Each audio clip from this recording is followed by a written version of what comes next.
delve deeper into the chilling tale of the Brown Lady of Raynham Hall. This isn't just your run-of-the-mill ghost story, it's a story wrapped in history, shrouded in mystery, and, most importantly, backed by a photograph that continues to baffle experts and enthusiasts alike. Raynham Hall itself is a character in this story. Imagine a grand, imposing, stately home in Norfolk, England.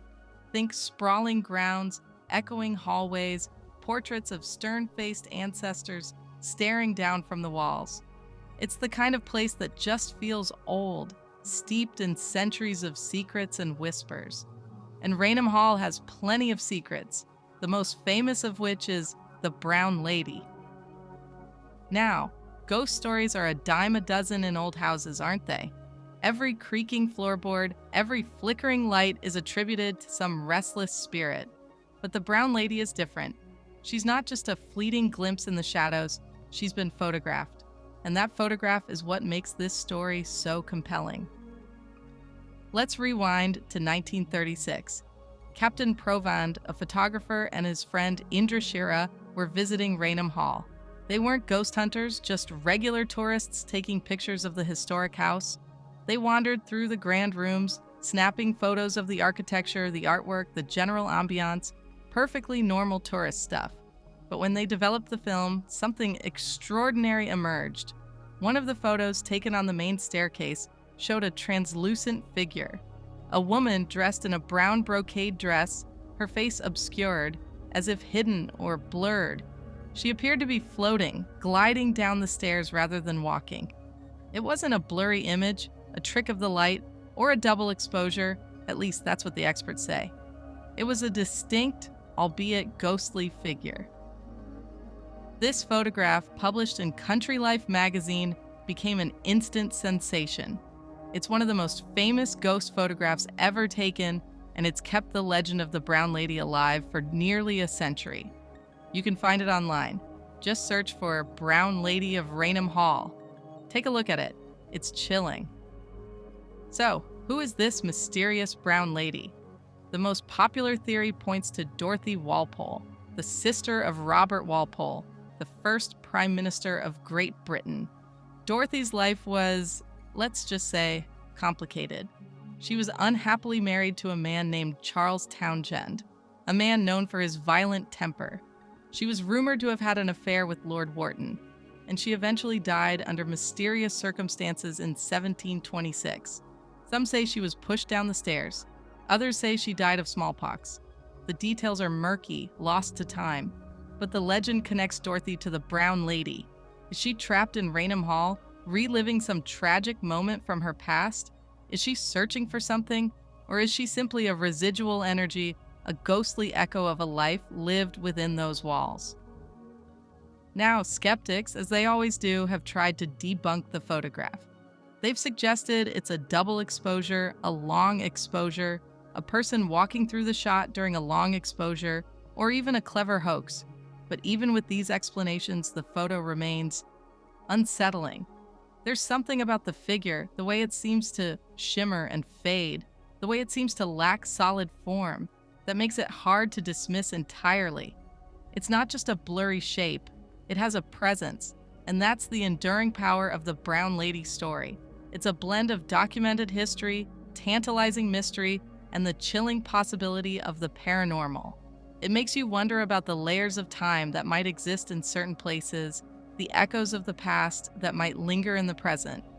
Is Raynham Hall a place where the veil between then and now is thin? A place where, just for a fleeting moment, the past can bleed through into the present? A place where a tourist with a camera can inadvertently capture a glimpse of a long-dead woman? What do you think? Is the Brown Lady a genuine ghost, a time slip captured on film? Or is there a rational, scientific explanation? It's a question that's been debated for nearly a century, and one that continues to fascinate ghost hunters, historians, and skeptics alike. It's a reminder that sometimes the most intriguing stories are the ones that leave us with more questions than answers, the ones that make us question the very nature of reality.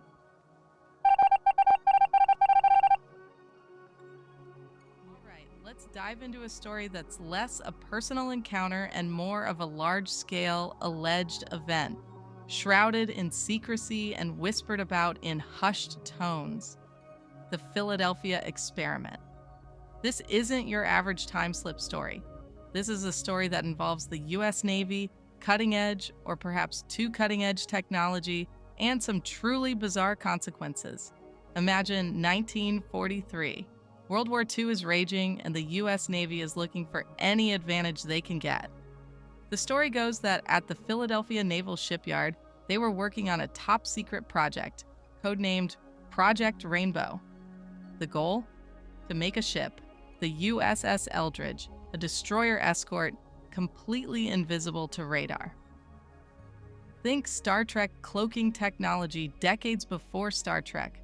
Now, the official Navy line is that no such experiment ever took place. They dismissed the Philadelphia experiment as an urban legend, a fanciful tale with no basis in reality. But, as with many good conspiracy theories, the story persists. And it's a wild story. The experiment supposedly involved generating a powerful electromagnetic field around the Eldridge. We're talking serious power, the kind that could potentially bend light, maybe even warp space-time. Theories abound. And that's where things get really weird. Not only did the ship become invisible to radar, but it also allegedly became invisible to the naked eye. Poof! Gone! Just a shimmering outline where a warship used to be. But that's not even the strangest part. Witnesses, and these witnesses are a key part of the story, though their accounts are often conflicting, claimed that the Eldridge didn't just disappear, it teleported. Instantly, it jumped from Philadelphia to Norfolk, Virginia, a considerable distance. Think about that for a second. One moment it's in Philly, the next it's hundreds of miles away in Norfolk, and then, just as suddenly, it reappeared back in Philadelphia, like it had just blinked out of existence and back again. Now, if this sounds far-fetched, hold on tight, because it gets even stranger. The most disturbing part of the Philadelphia experiment story involves the crew of the Eldridge. Those who supposedly survived the experiment, and many didn't according to the rumors, suffered from a range of bizarre and horrific side effects. Some were said to have been physically fused with the ship's metal, their bodies becoming part of the hull. Others experienced severe mental instability, suffering from hallucinations and paranoia. And some, the most chilling detail of all, simply vanished entirely, as if they had been erased from existence. The stories paint a picture of a scientific experiment gone catastrophically wrong, a project that unleashed forces beyond human comprehension. It's a story that taps into our anxieties about technology, about the potential dangers of playing with forces we don't fully understand.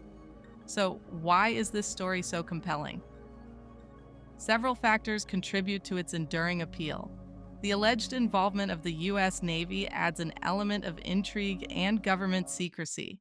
The idea of manipulating electromagnetic fields to achieve invisibility, while still largely in the realm of science fiction, sounds just plausible enough to capture the imagination. And of course, the dramatic consequences, the teleportation, the crew's suffering, the sheer strangeness of the event, all combine to create a very compelling narrative. But, as with any good conspiracy theory, there's a healthy dose of skepticism. The biggest issue is the lack of concrete evidence. Despite the numerous accounts and rumors, there's no official documentation from the Navy to support the Philadelphia experiment. They categorically deny that it ever happened, and of course there are conflicting accounts, with details of the story changing depending on who you talk to. The Philadelphia experiment has become a cultural touchstone. It's inspired books, movies, and countless online discussions. It's a story that reminds us that sometimes the most fascinating stories are the ones that blur the lines between fact and fiction, the ones that make us question what we think we know about the world around us.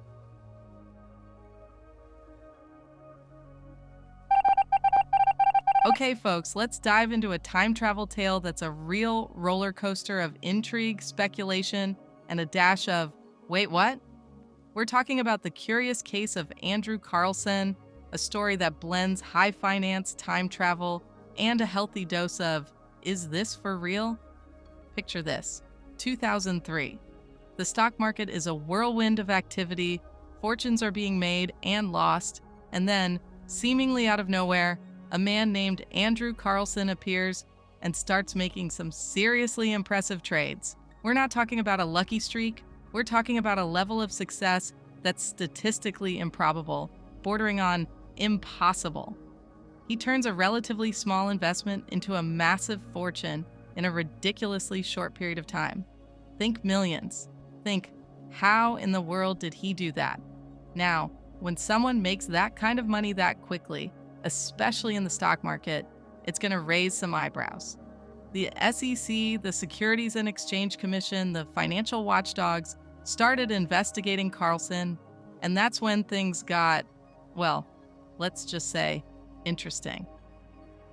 During questioning, Carlson allegedly confessed to being a time traveler. He claimed he was from the year 2256 and had used his knowledge of future events to make his fortune in the stock market. He knew which stocks were going to skyrocket, which companies were going to be the next big thing, because, well, he'd already lived through it. Imagine having that kind of insider information. Talk about a cheat code for Wall Street, and it gets even more outlandish. He even offered supposedly to prove his time travel abilities by bringing back a DeLorean time machine. Yes, the DeLorean from Back to the Future. Now, whether he actually had a DeLorean or was just making a very strange joke is unclear. But the image of this guy accused of insider trading, offering to produce a time-traveling car, is just mind-boggling. Of course, he couldn't provide any concrete proof of his claims. No futuristic gadgets, no historical artifacts, nothing. Just his word, which understandably wasn't enough to convince the SEC. They were probably thinking, okay, buddy, whatever you say. The story gets even murkier from here. Some versions claim that Carlson disappeared after posting bail, vanishing without a trace, like he just blinked out of existence. Other versions say he was never heard from again after his arrest. The details are fuzzy, which of course only adds fuel to the fire. It's like a choose-your-own-adventure of weirdness. So why is this story so compelling? Several factors contribute to its enduring appeal. The financial intrigue is a big part of it. The stock market angle makes the story more relatable to our modern world. We all understand the allure of getting rich quick, and this story plays on that desire. The Back to the Future connection is another factor. The DeLorean reference adds a playful, almost nostalgic element to the story. And of course, the sheer improbability of Carlson's stock market success fuels the speculation about time travel. It's just too unlikely to be a coincidence, right? Or is it? But as with most internet mysteries, there are reasons to be skeptical. The biggest issue is the lack of verifiable sources. Despite the story's popularity, it's very difficult to find any legitimate news reports or official documents confirming Carlson's arrest or his claims. It's like the story just exists in this weird online space, passed around through forums and blogs. And, as you might expect, there are inconsistencies. Different versions of the story exist, with varying details about Carlson's background, his trades, and his disappearance. Skeptics suggest the story is simply a hoax, a fabricated narrative that is spread like wildfire online. Someone made it up and it just took off. The Andrew Carlson story is a classic example of an internet rumor that has taken on a life of its own. It's a story that blends elements of financial intrigue, science fiction, and conspiracy theory. It's a story that taps into our fascination with time travel and our desire to believe that anything is possible. Did Andrew Carlson really travel from the future to make a killing on Wall Street? Or is the story simply an elaborate hoax, a modern-day urban legend? The truth is, we may never know for sure. But the story of Andrew Carlson serves as a reminder that sometimes the most intriguing stories are the ones that blur the lines between fact and fiction, the ones that make us question the very nature of reality. It's a story that makes you wonder, what if time travel is possible? And what if someone used that knowledge to become incredibly wealthy? It's a thought that's both exciting and a little bit unsettling.